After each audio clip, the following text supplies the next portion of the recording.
On today's expose, we are featuring Lilandra, full name Princess Magistrix Lilandra Neramani. There you go. She is of the Shia peoples, which are like bird aliens. Yeah, crazy. And her powers are limited telepathy and sheer armor and ceremonial stuff. And she was first appeared in the Uncanny X-Men number 97 in February 1976, created by Chris Claremont and Dave Cockrum. Yay! And quick shout out to a very close friend of all of our pods, Aaron.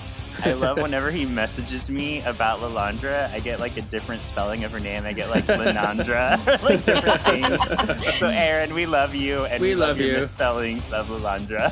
Thank you for listening. Is a magistrix like a dominatrix but different? It's like a magical dominatrix. Yeah. Yes, I love it. I go where I wanna go. Jean. Scott. Jean? Scott. I summon the Arctic winds. No more mutants! I summon the Arctic winds. No more mutants! I summon the Arctic winds. No more mutants! There's always more gators in the bayou. Don't get a boomer. Hello and welcome to this week's Solving for X when we're rounding out the Phoenix Saga. I am the ultimate excavationist, Shawn. And I'm something of an X-fan myself, Kevin. And we have this beautiful, charming, lovely, Ooh. wonderful friend since ninth grade, Rachael, on our show today. Hello. Hello. I guess it's kind of a lie. You hated me from 9th to 11th grade, and then we actually became friends. I never hated you. That was never hate. I always liked you. I thought you were weird. But who else would I watch Sailor Moon with? Who else? Exactly. Yeah. So, yeah, we have you on from, and I love when Kevin said this on his show too, Rachael from A Real Bodice Ripper. That is me. Yeah. We all say it a certain way. Yes. It's the way that it's meant to be. There's a reason it opens with people saying it in different ways, but I think now it's more established that there's a specific way one should say it.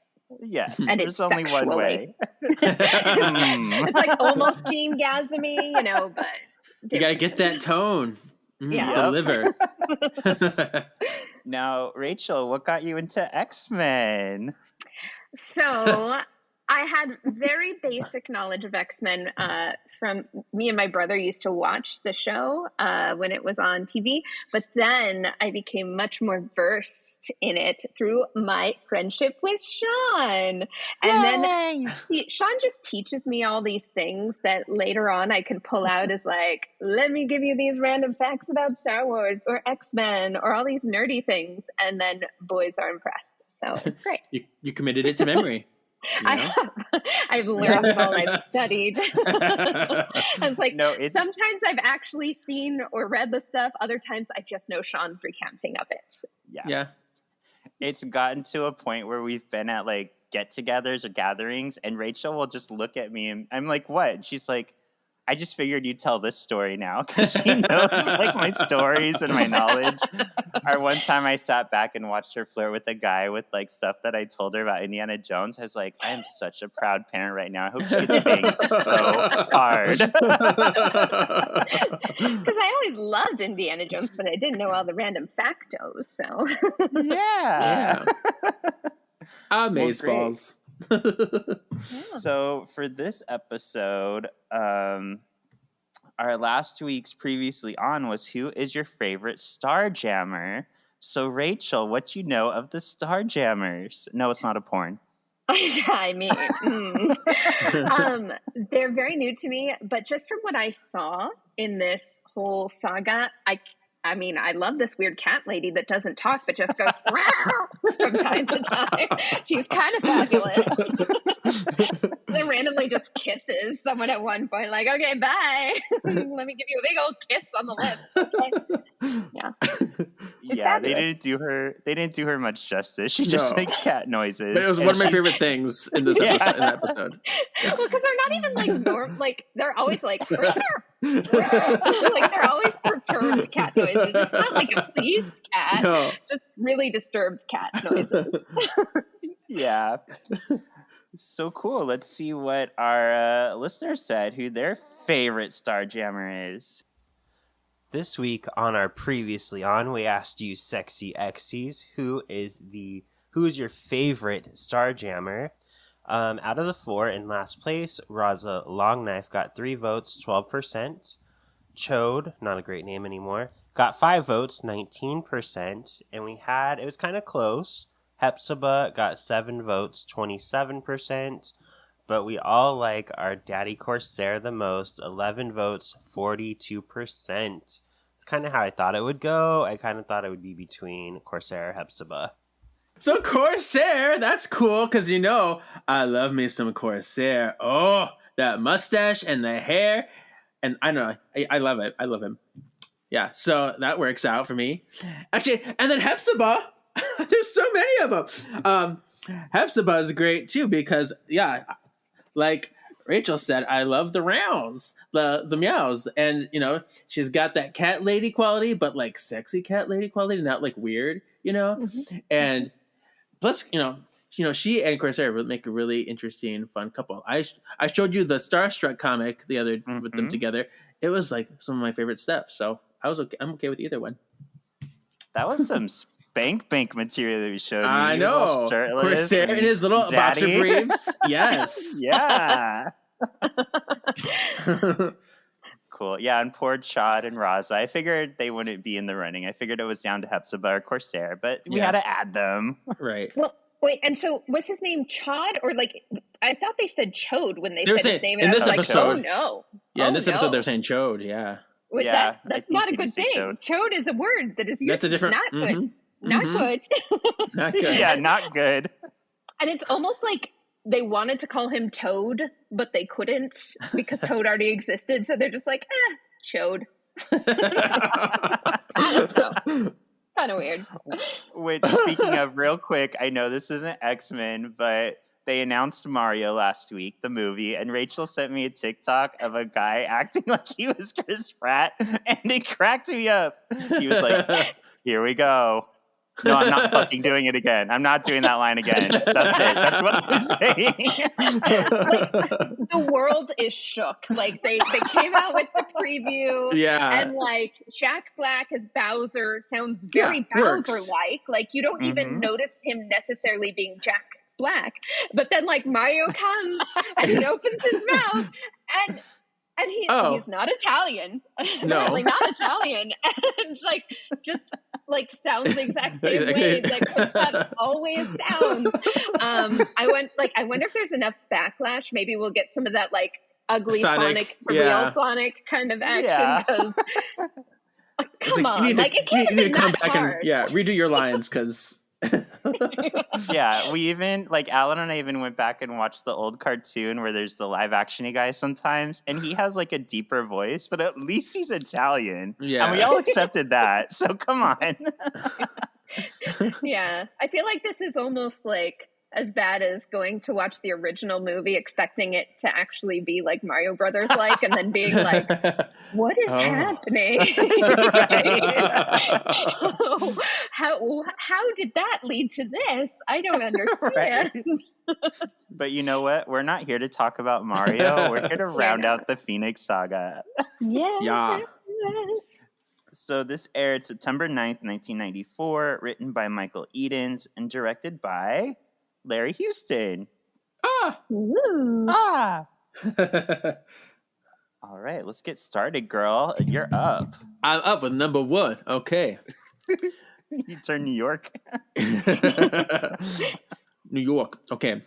The sun flares as a ship flies close to its orbit. Aboard the ship, Emperor Deken absorbs the power of the M-Cron crystal as the X-Men look on in horror. Deken gets all crystal fabulous and shoots an eye blast at our heroes. Phoenix protects them with a shield. Jean loses her strength and faints. Typical. As always. Rogue and the X-Men try to fight Deken, but are easily dispatched. Deken disappears into the crystal and creates his own universe inside of it. Corsair orders the Starjammers to retreat. Phoenix does her best to try to control the crystal. Ooh. The drama of this first scene. Yeah. I love the they Jean get right pose. to it. Mm-hmm. She's like, no! Like, am I burned? Ah! Like, yeah, intense.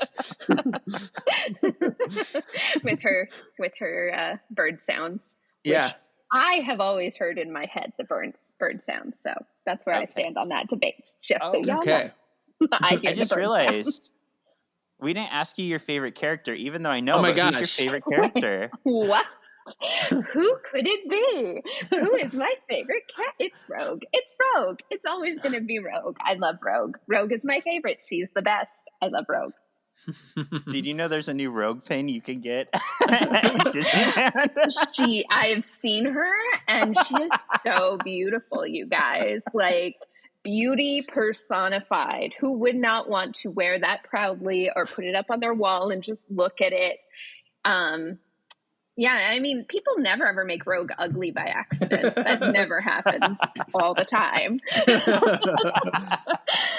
But yeah, she's my favorite. I love her. Yeah. And then I went into a weird little wormhole. I didn't get to no. actually like read the comics, but because I was like looking up things about Lilandra and Xavier and all that, like it popped up that like in Mr. and Mrs. X, there was a thing with Professor X and Lilandra and how they had a baby, and the baby was like a doppelganger of Rogue.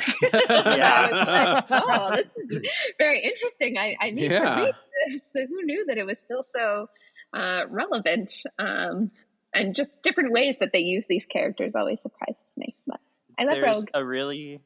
There's a really interesting debate going on right now where I am. I'm always a little bit behind, so I know other people listening to this may be caught up. I'm 3 months behind. But their daughter, Zandra, has been murdered. So now the question comes up where the X-Men are like, well, we can just like, bring her back. We can clone her. That's the rules of Krakoa now. But the Shiara's like, yeah, but should we? Like, do we need to keep cloning and bringing people back? Or yeah, they're kind of like, is that fair to succession? Yeah. Yeah. These are the questions in life that we have. The questions of life. And I'll have you know, I did go back to Disneyland yesterday, and I got the Cyclops, Storm, and Gambit pin. But of course, motherfucking Wolverine, and he was available on Shop Disney, and then after I looked for him later, he was not anymore. He sold out, so now he's not even my favorite. But I have to have it. It's everybody else's favorite. That's why. Yeah. Yeah, I mean, you can't not have a complete set. Yeah. I think it's probably, especially after this Deadpool news, I think people are like flocking to it, Oh, that's true. Damn you, Jackman. Ruining your pin trading plans or pin collecting, I guess. Selfish.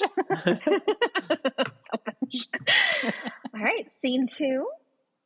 Mm-hmm. The Phoenix teleports everyone onto the Starjammer. She then returns to Deken's ship to try to heal the crystal.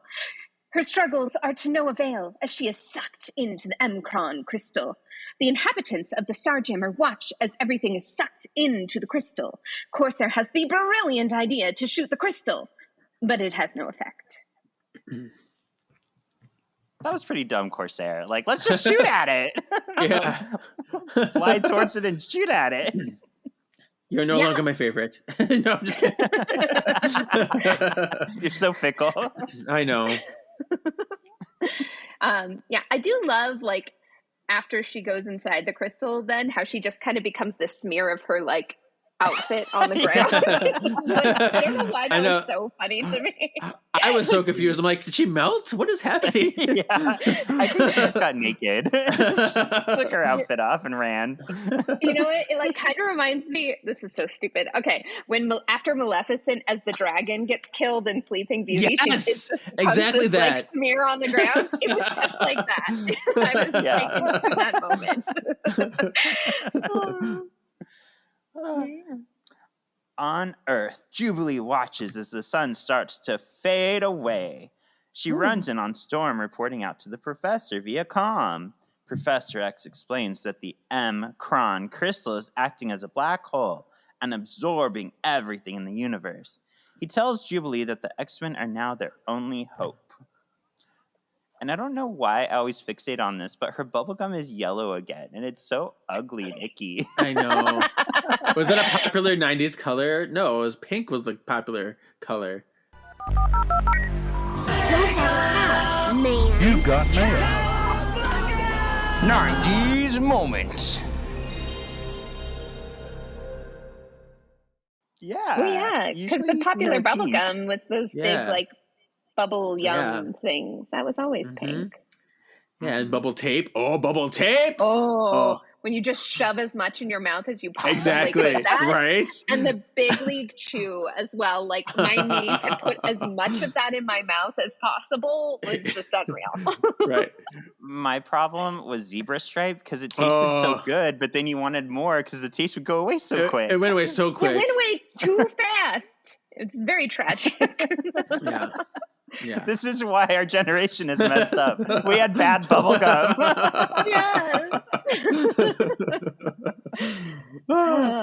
But I did love this Storm. She felt very meteorologist to me. She's like, here, the volcanoes are exploding, and here, wind.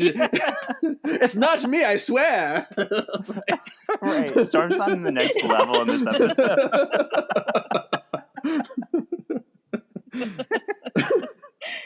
Oh, Storm. Storm. Rachel's favorite. Mm-hmm. All right, scene 4.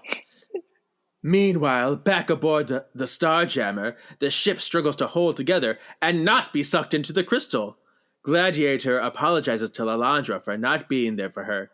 We see Gambit tell Rogue that if this is the end, at least we're going together. So sweet. It was a little sweet moment. Sweet. Such a sweet guy. Like, he definitely wasn't, like, flirting with other women in episode 1 of this saga. So, like, it's good to see that he's just so focused on her in these final moments. Mm-hmm.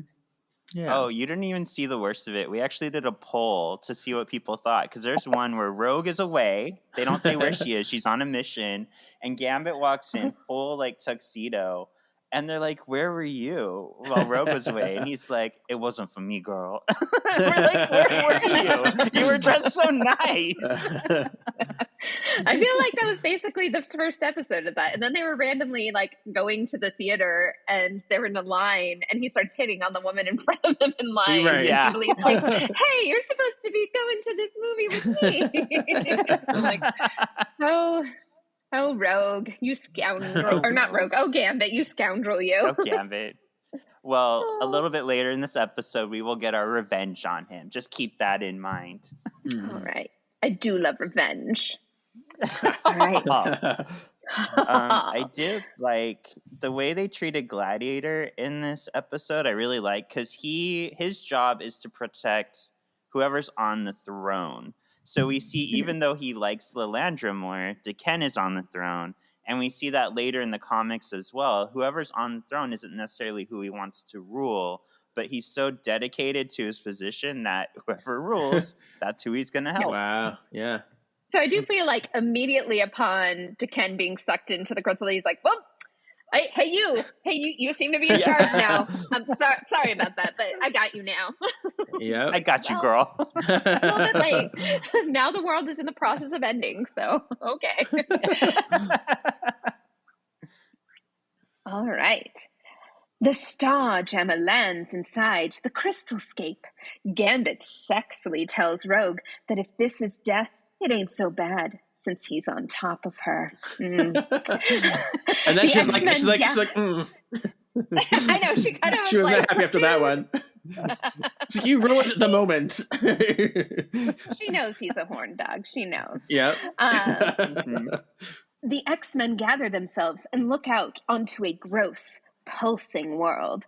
Lalandra mentions Deken, and a glowing orb announces himself as Deken, then morphs into him. Cyclops tries to stop Wolverine, Rogue, and Gambit from attacking head-on. They are all knocked out by Deken. The veins. Yeah, they were gross. Oh, they were they were pulsing. Yeah. And it's so weird because it's like it's a crystal, so you don't expect to see weird fleshy pulsatingness inside it. Like I do like that as he merges, like Deken becomes more crystal-like, faceted and crystally. But yeah, the inside being so plush of organs and such was a little weird. I think I have an answer for you on why that was. I was gonna save this. I'll save the bigger part of it for the end, but I'll give you a little of the piece of the puzzle now. So in the comic, they don't actually go into the crystal right away. They go to a planet where the crystal is, and then they have like a fight over the crystal, and then they get sucked in. So what the show did to simplify it is it was just said, why do we do all this? Let's just go into the crystal. So they kind of merged, like, this is what the planet looked like with this is what the inside of the crystal looks like. Gotcha. You're welcome. The more you know. Now, next time you're flirting with a man, you can say, that crystal did not look like that. It did not. They just combined it to make it easier. So that's why we have this weird pulsating inside of a crystal. And he'll be like, I asked you what drink you want.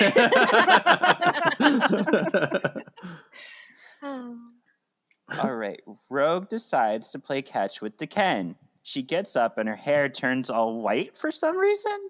She throws a rock at him. Deken, as it turns out, is bad at playing catch, but he's good at melting rocks that are thrown at him. Deken laughs at how pitiful the X-Men's attempts are to destroy him. I mean, she tries. She tried. Did we all notice Rogue's hair like turn completely white for a few frames? Yeah, like they just like forgot to color in part of it for a little bit. They're like, and then they might have noticed it, and then we're like, but is it that important? Like the front of her hair is white anyways. It was a boom, flash, lightning crash, you know?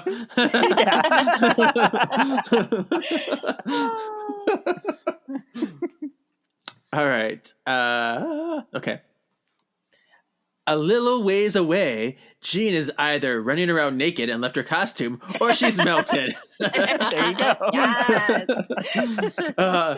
Deken forms himself from the ground near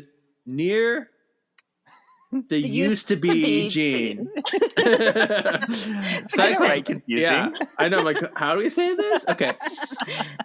Cyclops blasts him, but it has no effect. Lalandra tells Deken that he's all powerful here, but it doesn't matter because they're all stuck in the crystal, and it will soon destroy him as well. Lalandra pleads for Deken to join her in containing the crystal. Gladiator comes to her side and attacks Deken. Deken easily dispatches him. I love that line. I don't know why. Everything is easily dispatched. This is like a Freddy Krueger nightmare. This is crazy. Oh, I love that you said that because Alan, my boyfriend, has not seen any of the old Friday the 13th, Nightmare on Elm Street, Halloweens. So I'm educating him slowly. We watched all the Halloweens and Fridays, and right now we just watched Nightmare on Elm Street 3, Dream Warriors, the best of I almost said the breast of the sequels. The breast of it.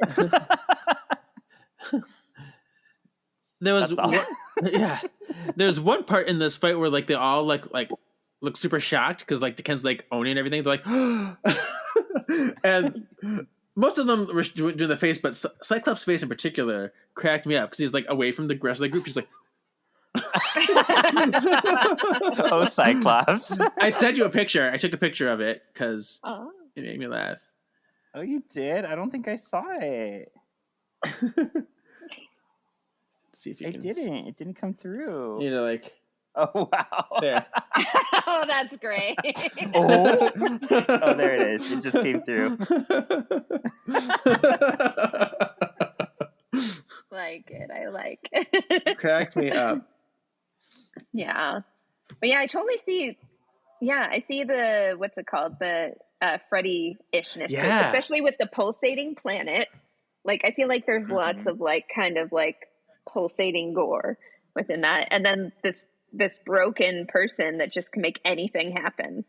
Yeah. Like, It's like, Freddy I'm can in a the floating dreamscape. head. I'm a rock. I'm a whatever. I can make my hands go like this and then go into the ground. And yeah, it's like, yeah, crazy. He's very broken. Yeah. Very broken. very He has all the broken. powers. All right.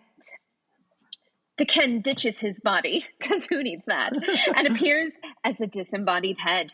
He psychically takes Lalandra hostage and tortures her. For the first time in the series, we see Scott give up all hope. Oh, Yeah, how did that make you feel, Kevin? Your man just was like, I give up. We can't beat this. Let's go home. I don't know. I mean, I must. Gene I think had melted. Like, Gene had Yeah. melted. There's like There's no reason to 95% fight anymore. of his reason for living. Yeah, yeah. That's true. You know. Mm-hmm.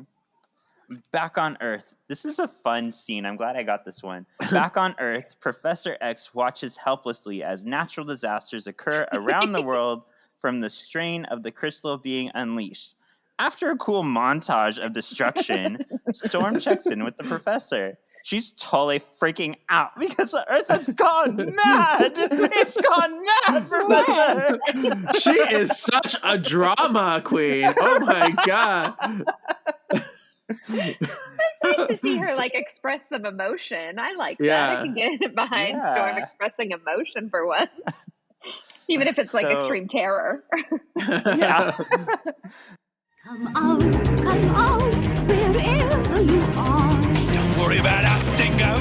We'll make sure we can. Cameo. So we had a big cameo moment here. We had Sunfire was at Mount Fuji. Yeah. I saw of course- Imaginary. I was very excited for Imaginary. It's like, Yeah.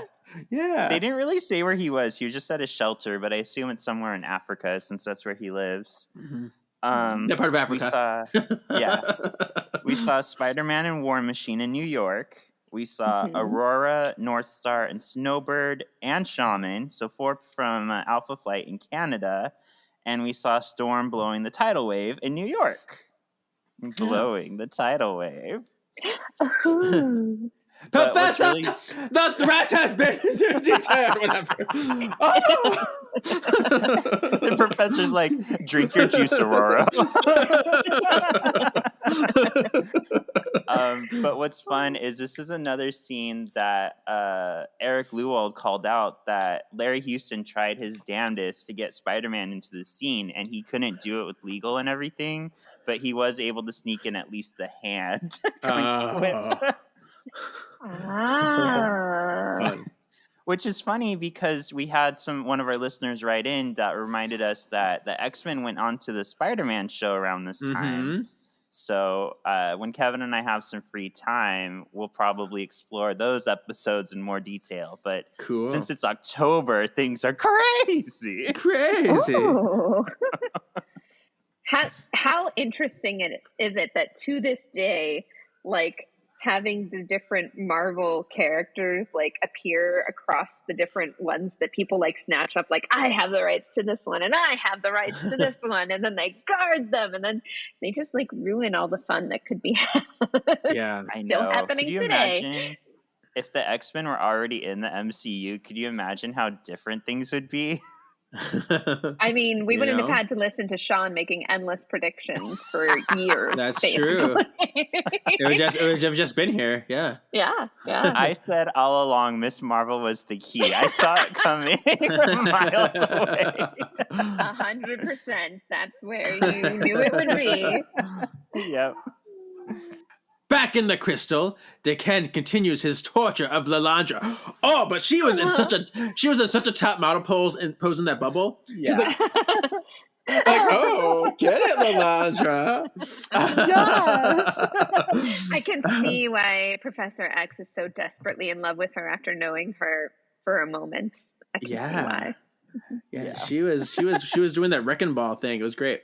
I have to say, she's also a squirter. Oh God. One of the things that I really wish you guys had called out on that episode where he met her and everything was his whole I love her. It reminded me of Daddy, I love him. You're right. Of Professor X being but I love her. I knew her for a minute and I love her. It was amazing. It was my favorite. Where am I? Gladiator leads the Praetorian Guard into battle to protect her, but there is no hope in defeating Decken. He summons rock people to hold the heroes at bay. After defeating the rock people, Decken pretty much just becomes the planet they are on. Yeah. Yeah.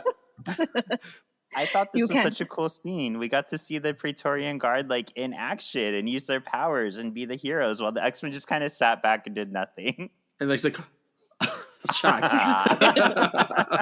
I mean, what can you do when your leader has just given up all hope because his girlfriend is a smear?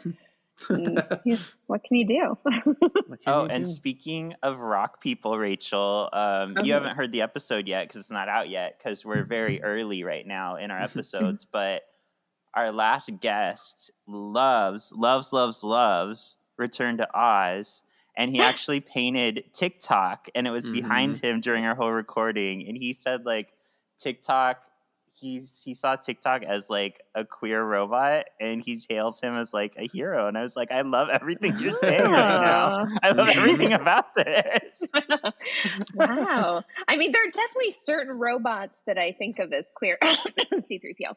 But I'll have to look at TikTok with new eyes now. Yeah. Yeah. And I told him how much we love a chicken. A chicken? Is that a chicken with you? The Gnome King would not his one weakness, chicken. And then Belinda's she's Dorothy! Oh, Dorothy!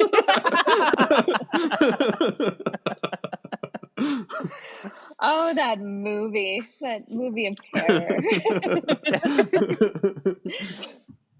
All right, so scene 11. As Decken gets the upper hand, we hear the Phoenix announce that she has survived. She holds Decken in check as she teleports everyone, including herself, onto Lilandra's ship and out of reach of Decken. Phoenix announces that she has figured out how to stop Decken, if she's strong enough. The one thing Jean doesn't say aloud, that everyone seems to understand, is that she will have to sacrifice herself to defeat the crystal. Scott and Jean share the most sexiest of kisses, and Wolverine gets a peck on the cheek. Yay! Woo! This relationship we all care about. Yay! Yay! It was a sexy kiss, though. They floated up and spun around in the circle for everybody to see. Sparkles in the air. You know? Yeah. A very almost like a transformation scene where it's and they're it's very epic. Mm-hmm. Which is also kind of weird to think about in terms of Jean seems to be switching personas between Phoenix and Jean. So did Scott cheat on her with the Phoenix, or was it Jean in that moment? Mm-hmm. I mean, he often cheats on her, so I mean, we can't. White Queen, White Queen. I know. Like clones, you have a clone that I can enjoy?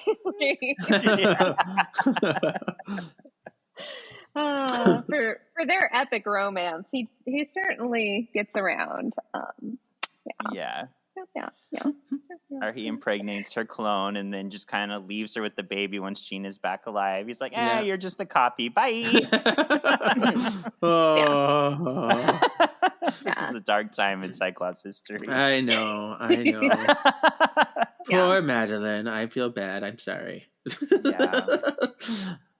All right. Phoenix goes all Alanis Morissette and starts thanking the X-Men for what they have given her.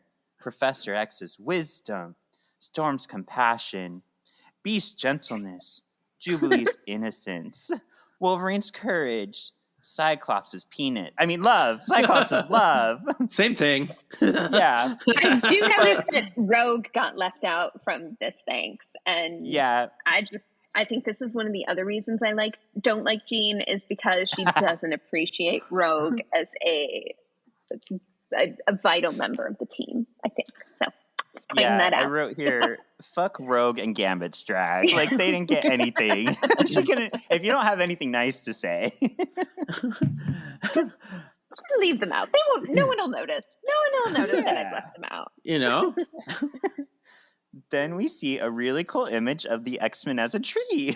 And Rogue and Gambit are part of the tree, at least. Yes, I do From appreciate inside that. the crystal, Decan loses to the power of the Phoenix. I think it was either this scene or the scene before where there's a new Jean thing that I never heard before. I call it the orgasp. Because she doesn't do her typical Jean-gasm where she's like, this was like, it was like a gasp. And I was like, I've never heard this before. But I'm hearing the gasp, but I'm not hearing the orgasm, Kevin.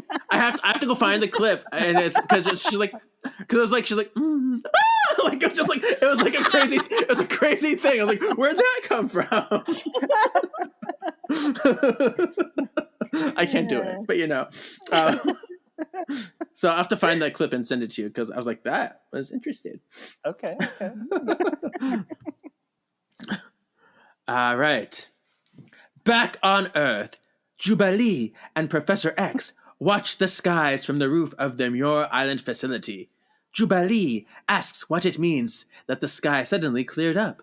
He tells her it means the X-Men have won and have contained the power of the crystal. You fat, sweaty teen. Whoa. Rude, but that's how what he Jubilee said. is. Exactly. But he worries at what cost did they win? Question mark? Yeah. We have a running joke, Rachel, because in the first episodes, like, Gambit tells her, like, for someone who sweats so much, you'd think you lose some weight. Or, like, they're always saying really mean things to Jubilee. What? Yeah. Why? And this is why you are mean to Jubilee to this day. You were like informed by their bulliness, and that's why you are mean to Jubilee now. Mm-hmm. Yeah. Oh my god. I bought her pin and then I rude. knocked it over. Threw it on the floor in front of Alan and stomped on it. Yeah. This is what I think of this pin. That's what I think of this fat, sweaty teen. Oh, goodness. Scene 14. A big, flaming Jean explains to the X-Men that even though she was able to contain the crystal, it still isn't a happy ending. She explains that the only thing that can contain the crystal is the power of a sun, and she must be the one to take it into the sun and watch over it. The X-Men mourn the loss of their friend as they watch her fly into the sun. Aww. So Very sad. dramatic. So I'll talk about it more after the next scene, but this is the first major difference between the comics and the show. And this is why I think some people say they prefer one, or a lot of people I think prefer the show Phoenix over the comics even, because they kind of got a chance to clean up some of the mess that the comics made. Comics making messes of continuity and Crazy. storylines? What? Never. Yeah.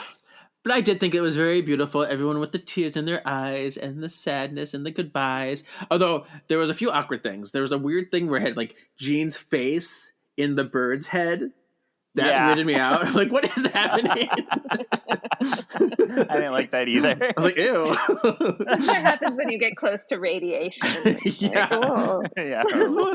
Coming to get you. And then there's a weird thing that like when Cyclops said goodbye, he did this awkward like finger kiss. It's like, I'm like, what? Yeah, he just didn't do it very. I don't know. It didn't seem really good. It was weird. Yeah, It's in that gonna be my new moment, goodbye. Yeah, Cyclops didn't seem as like upset in that moment as the other X-Men. Everybody's like Right. crying, and he's like, Yeah, I was like, that's what you're gonna do? "Yeah, But I Well, 'cause guess at that part, like we say Jean explains, but isn't she very Phoenixy here? So maybe he already had his sexy goodbye kiss, and now he's like, well, that's just Phoenix. That's not Jean. I don't know. That's true. But I think it's also very like Cyclops to like bottle his feelings up because he wants to have this facade all the time. He wants to like make it look like he has appearances, and so when he breaks in at the end, spoiler, that's where he kind of loses it. Then so I'm like, okay, I forgive it. You ruined the whole story for our listeners who I know. probably already watched this. All right, let's do this. Last scene. Back on Muir Island, Charles gives a heartfelt goodbye to Lilandra. They want to stay together, but they each have a duty to their people. Scott and Corsair say goodbye to each other. They bond over their dead wives. The X-Men And they leave. still don't know. I know, they still don't know. I was like, what? When is this going to happen? Just tell them. Yeah. Like, I feel like clearly Jean should have taken a moment out from all these theatrics to be like, so, you know, it's your dad. Oh, by the way, guys, The X-Men leave as Professor X explains the legend of the Phoenix to Scott. The episode ends with Scott crying alone as he thinks of Jean. Oh, depressing. Although Depressing. another very sexy thinker pose with his leg on there, like I was like, wow, interesting. let me get behind you over here. Yeah. I like how like Scott's having this moment and breaking down, and I almost called you Chris. Kevin is like, God, I'd hit that. I love that pose. I'd hit that. I mean, look at it. Look at it. Oh, I see.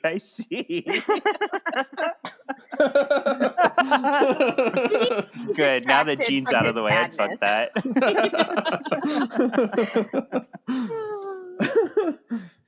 So Like I did want to take. saga. What a beautiful saga. Oh, and Wolverine. Did you hear Wolverine? He's like, Jean is the smoker. Oh, Jean. I'm like, what was that? Jean. That's great. So I want to take a minute to talk about the ending of the comic, just so we can kind of set this up. So the Phoenix takes them to the planet where the crystal resides. And I find this very like 80s and very rando because there's this like little person, like alien. He's purple. His name is Jaff. Jahf. And he like comes out and he's like, I'm the guardian of the crystal. So like they all have to fight Jaff, and they finally defeat him. Banshee like screams him to death, basically. And then Mott, I don't know how you pronounce it, Modt, M-O-D-T, comes out. He's the second guardian of the crystal. And he's like, I'm 1,000 times more powerful than Jeff. So if you defeat me, someone even more 1,000 more times powerful will come and fight you. So they're doing all this stuff. And then Raza Longknife is like, I have an idea. I'm going to throw Deken into the crystal. So the crystal, like, that's how we get this whole Deken going into the crystal. It absorbs everybody into this, like, dark world. There's nothing. And it starts showing all the X-Men their worst fears. So, like, Jean sees herself as dead. Cyclops sees, I think, the people around him, like, dead or, like, failing people. Nightcrawler's taken back to being chased through the streets of Germany. And the Phoenix starts to kind of disappear Marty McFly style in Back to the Future because inside the crystal, it's drawing away her energy. So she may be dead soon. But Storm, who's there, is basically like, Jean, I love you. Take a piece of my life essence. So then everybody's like, yeah, let's all give Jean a little bit of our life to hold her in this place right now. And then Corsair's like, why should I do that? I don't know you, bitch. And Jean's like, I'm fucking your son. That's your son over there. I've been hiding this thing from you. That's your son. And he's like, oh, okay, I'll help then. And then the biggest difference is the Phoenix teleports everybody to Muir Island. So she actually survives. She does not fly into the sun with the crystal. So what happens to the crystal? It just stays on that planet? Yeah, it stays on the planet. It's contained. It's safe now. People can't get to it at this point, but they do later, of course. But This is why you can't just leave it on a planet. This is why you have to put it in the center of the sun. Right. This is yeah. why. So I'm wondering, like, what ending do you guys prefer? The whole her flying into the sun or coming out at Muir Island? I prefer flying into the sun. I think so too. I don't know. It just seems like a poetic end. Yeah, for Yeah. such a crystal that has such power and can do so much bad in the wrong hands. Like the idea of like just leaving it on this planet where it had already been compromised and where they already destroyed some of its Yeah. guardians. No. This is a bad plan. This is a poorly constructed plan. Get it together, Jeff! Joff and wasn't for strong me- enough. For me, this really, like, I don't want to go into too much for first-time watchers, which I know for a fact we have at least one, but I think this really sets up, like, the Dark Phoenix Saga, where, like, I could see the Phoenix being more angry. Like, I flew into a fucking sun for you, and this is Yeah. the things that you give me? Yeah. Mhm. It was really, I cool. was telling Kevin, like, so I was rewatching the whole Phoenix Saga for this, and I know I'd watched it before, but then also watched like the Dark Phoenix Saga, and in my brain I think I like confused a lot of the things together because you like find Jean laying in bed again. Like I was waiting for her to burst through the wall and leave Storm like alone and stuff, and Oh, I'm like, yeah. oh, when does that happens in a different one? Apparently Jean just That's hangs Dark out in bed Phoenix. a lot. Yeah, it's true. You know? There's a lot of but yeah, I kept waiting for her to burst through and for Storm to be like, Jean. But you'll have to bring me back for that Jean. episode because it was my Okay, favorite. we will. Jean. And Dazzler. Hey guys, it's me, Dazzler. I'm Dazzler. So- hey Scott, want to hit this? No, thanks. All right, Kevin, is this extreme or X out? Oh, so extreme. A good finale to the saga. Well, semi-finale, I should say, to the saga. Yeah. Well, to this saga before Yeah. we do Start a a few new one. episodes into the next saga. Yeah. How about you, Rachel? Extreme or X out? I extremely think it's extreme. Yes. Wow. That's why we don't. That's why we don't invite you on the show. Yeah, fair. But no, I think this was great. And I feel like growing up, I didn't see all of the X-Men episodes, but like this was definitely like this arc was one that I had seen and probably saw multiple times. So Yeah, and this was an event. We've talked about this in the episodes, but they actually showed these for 5 days straight. They showed a new episode every day. So this was like, if you weren't watching this, you're gonna miss something. Yeah. Hmm How about MXP, Kevin? Who's your most excellent player? Well, obvious. I'm gonna say, I am Phoenix. I'm gonna say Phoenix just because she really stepped up this episode and she made the ultimate sacrifice, and she wasn't laying in bed anymore, so that was good. She took action and she took the steps to protect everybody, which was nice. Yeah. Yep. I don't even like Jean, but I have to agree. I have to agree with that. Like she flew into a sun at the end to save everyone. Yeah, I guess she could be the most valuable player of the day. Yeah, I'd agree. This is her saga, so of course she's gonna have an awesome last part of it. So I said Jean also. I just realized one of the notes I made, I think it didn't save, so I'm gonna mention it real quick now. On Chode's shoulder in this episode, did you notice his little white That rat thing? I thought it was like, what is that? I saw that, like a pet. It has a name. Okay, well I should hope it has a name because it's the cutest thing. Its name is Cree. It's like that's a good CR name. apostrophe REEE. Creepy. But the Like- apostrophe's not where you think it would be. You know? They need to make some creamies, like, you know how Disney has those little shoulder Yeah. buddy things. We can have some creamy ones. Because everybody would know who it is and it would sell Everyone so would well. know exactly what's happening. Like, oh, that thing. Is that from Star Wars? Yeah. right. And it's said to be intelligent, but it's one of those things where like only Chode can understand like its warbles. It's kind of like Han Solo Chewbacca type of thing, but I just thought it was really cool that they at least added it into these episodes. There was a part in this episode too where I thought Hepzibah's gun was a guitar. Like an electric guitar. I was confused for a minute. I was like, is this Gem and the holograms over here? And then like but then she starts shooting out of it. I was like, oh, okay. Okay. Did Rachel freeze? Oh, I hear Rachel.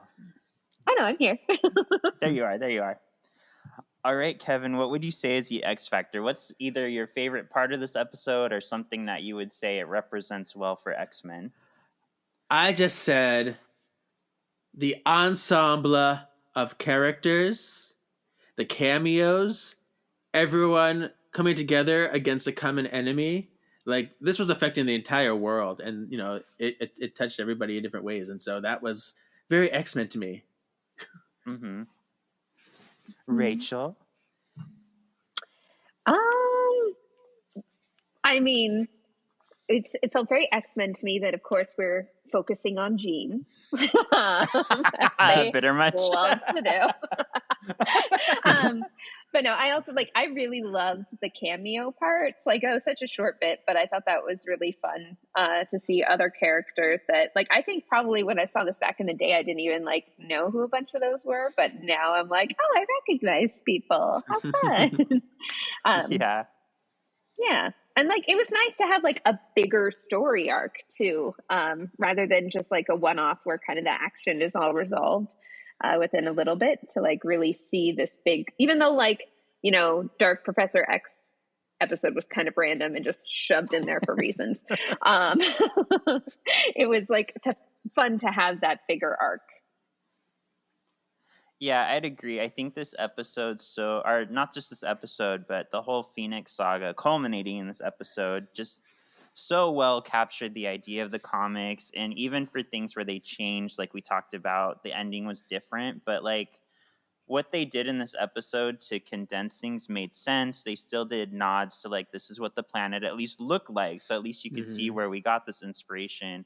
I just think that the Lewalds, Michael Edens, everybody who is involved with this, Larry Houston, they really brought alive the comic. And I think these episodes represent what we love about the X-Men cartoon. They made sense. They were written up instead of down, and they're so entertaining. Yeah. Mm-hmm. Yeah. Yay.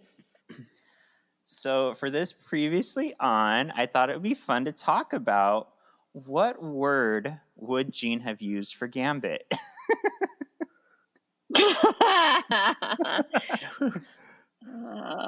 So I'll go first because I had time to think about it. So I imagine a very solemn scene, thank you for your innocence, thank you for this. And then when she gets to Gambit, it's thank you for your horniness. Yeah. Yeah, what word? I definitely think also it would have to be kind of something like it's not going to fit in with everything else. It's you're an outsider, but yeah. Thank you're you for inappropriateness. Right. It's I love I love the way you call me Cher.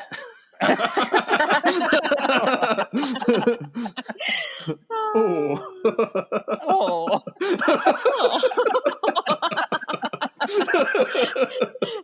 You've completely changed how I hear that now. Yeah, right. Yeah. So I think this will be fun to see what people think of what she would say about Gambit. I figured Gambit would be more funner than Rogue, because Rogue would probably be something actually nice. Right. Yeah.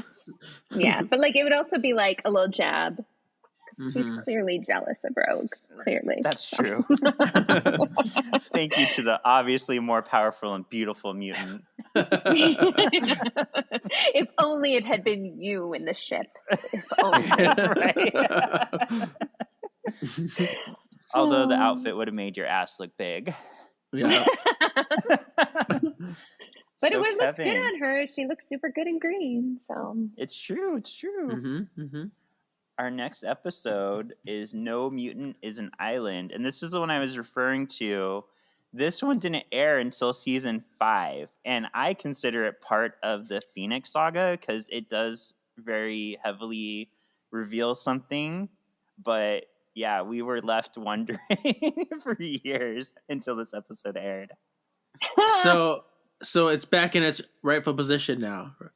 Yes. saying. So the animation, if I remember right, I think the animation might be a little bit different because it was a different studio that may have animated it. But they put it on Disney Plus. They put it back in story order, not air date order. Okay. Strange. So what do you think happens in No Mutant is an Island? It's obvious, isn't That's it? such a very confusing name that is. are they at Weir Thanks, Island Yoda. still? Are they at Weir? No, they're not. Oh. So there's probably some kind of aftermath of the Phoenix, I suppose, since it takes place after that. So maybe they find out that the Phoenix isn't actually dead. She's alive somewhere. And there's an island. Yeah. So I think you'll really enjoy this episode because this is very it Cyclops much focused? It's a Cyclops. As he deals with his grief and he tries to I handle love it that. alone. But no man is an island. We need to rely on each other to be I'm gonna supported through our cry. difficulty. Yeah. I'm going to cry. And that's why it very much was out of order in the 5th season because it's Cyclops grieving over Jean. And we're like, but she's been back for 2 seasons. What are you talking about? Wow. Mhm. Okay. Cool. Cool. So that brings us to the end of this episode. This is a lot of fun. Thank you, Kevin, for surprising me with my Oh, beloved. yeah. You're welcome. Yeah. Yeah. I'm the even best wearing my surprise. Frankenhooker shirt. So Oh, Ooh. yeah. It always fits when you're wearing hooker shirts and I'm here. So speaking of sex workers, Rachel, where can people find you? You can find me on A Real Bodice Ripper, a podcast about romance novels and how they can be both problematic and delicious. Spicy. Very spicy. You won't just hear about the characters' love lives. You'll also probably hear more than you ever wanted to know about my sex life. So Everything you want to know about Rachel's sex, but didn't want to ask. I know you all very curious. And She's sometimes, never had one that big. Sometimes Jesse is just like if this is stuff you want to share with everyone, I'm like, I don't care who knows. Yeah. I'm the same way. Everybody Right. does it. We might as well talk about it. Yeah. Yeah. Right. Kevin, where can we find you? Cool. Well, you can follow my personal page, KGZ87, which is cool, fun. Or you can follow my other podcast, Words of the Witches, where we are just now starting the Charmed comic books. With you, with Shawn. With me. I'm on it. It's Yay. It's me. It's Shawn. me. I'm not doing it again. I'm not. And you can find Kevin and I on our old episodes of Hanging with the Hollowells, or you could find Rachel, Allen, and I on Marvelous Galaxy of Disney, or on Once Upon a Cult. There's a lot of Which is podcasts cool. in there. Yeah. I'm on We all just of them. podcast for fun. We just really Yeah. Yeah. talking to the ether, and sometimes it answers back, and it's great. Mhm. Hey, as long as people are willing to listen to us talking to the ether, we're having Yes. fun. Yeah. Yeah. And this week we're talking Order of the Solar Temple. Yeah. Ooh. Oh. Apparently they killed exciting. babies or Oh, children or something. No. Does that make you happy? Another dark one. one. Yay. Yay! We were going All way too light with all these very light sex cults. Let's get into some heavy hitting child murder. Why not? Good. Something to look forward to. Yeah. All right, sexy Xy's, thank you for listening, and we'll be back next week with No Mutant is an Island. Ooh, Bye. Bye. Wow. Bye.